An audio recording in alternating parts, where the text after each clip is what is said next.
안녕하세요. 카이성형외과 가슴성형센터 조영현 원장입니다. 오늘은 가슴 수술 이후에 생길 수 있는 부작용이라면 부작용일 수도 있는데요. 더블 버블, 그러니까 이중선이라고 얘기를 들어보셨을 거예요. 우리가 종이를 접어놨다가 펴도 그 종이가 접혔던 흔적이 일반적으로 남습니다.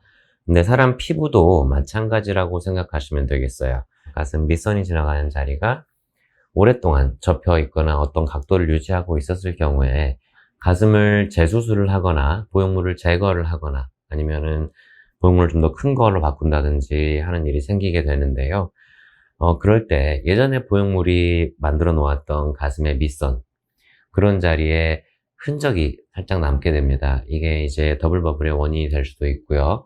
또 한 가지는 수술을 받지 않았던 사람인데도 오랫동안 가슴이 살짝 처지게 되면서 거기에 피부가 접혀있던 자리가 흔적이 남는 경우, 또 이런 경우는 그 흔적이 남아있는 그 선 자체가 가슴 안에 유선 조직이 있는 부분과 없는 부분의 경계가 이루어지는 그런 경우도 있겠습니다.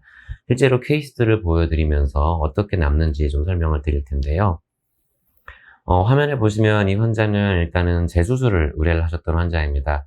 왼쪽 오른쪽에 비대칭도 조금 있는 편이었고, 그리고 좀 촉감이 좋지 않고 딱딱하다고 내원하셨던 환자분이신데, 옆으로 보시면 특히나 왼쪽 가슴의 아래쪽 밑선 부분에 조금 경계 부위가 오른쪽과는 좀 다른 걸 보실 수가 있어요. 근데 이 환자가 재수술을 받고 나서 수개월이 지난 후의 사진을 한번 같이 보여드리겠습니다. 정면에서 보시면 얼핏 잘 눈에 띄지 않을 수도 있는데, 왼쪽 가슴 아랫부분에 희미한 어두운 선이 이렇게 보이실 거예요. 옆쪽에서 보게 되면 왼쪽 가슴에 이 유두부터 밑선으로 내려오는 사이의 중간에 살짝 이렇게 들어가 있는 부분이 보이실 겁니다.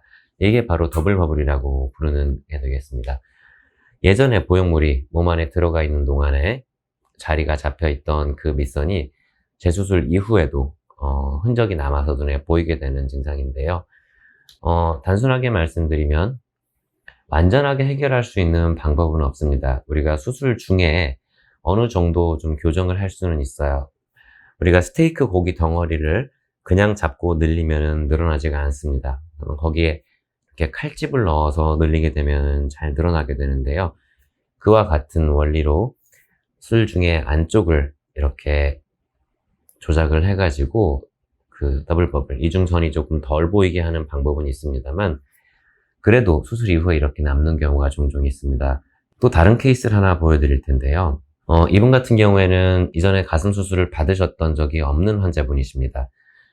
다만 보시면 가슴이 이제 처짐이 발생을 하면서 옆으로 보시면 가슴 유선 조직이 뭉쳐있는 부분하고 아래 밑선 사이에서 좀 심한 접힘이 발생을 해 있는 상태입니다.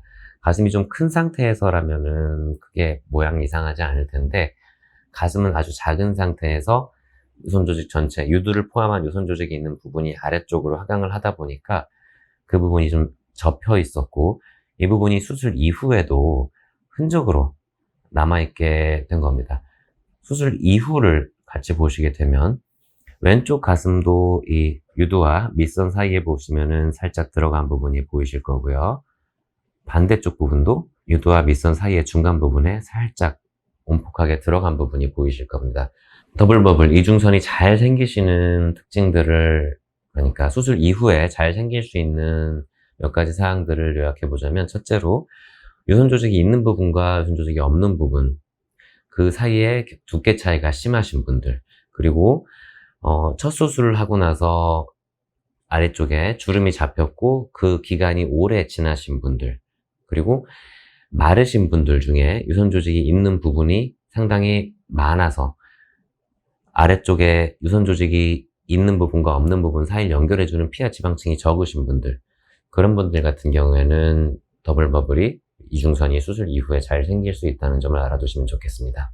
개인적으로 저의 경우에는 상담 시에 더블 버블의 위험성이 있거나 더블 버블이 생길 가능성이 좀 높다고 판단되는 환자분들은 미리 말씀을 드리는 편입니다. 특히나 아까 말씀드린 그런 특징들을 제외하고도 우리가 꽃갈형 가슴, 관상형 가슴이라고 부르는 가슴의 경우에는 유독 밑이 짧고 가슴에 유선 조직이 분포되어 있는 범위가 위아래로 아주 좁습니다.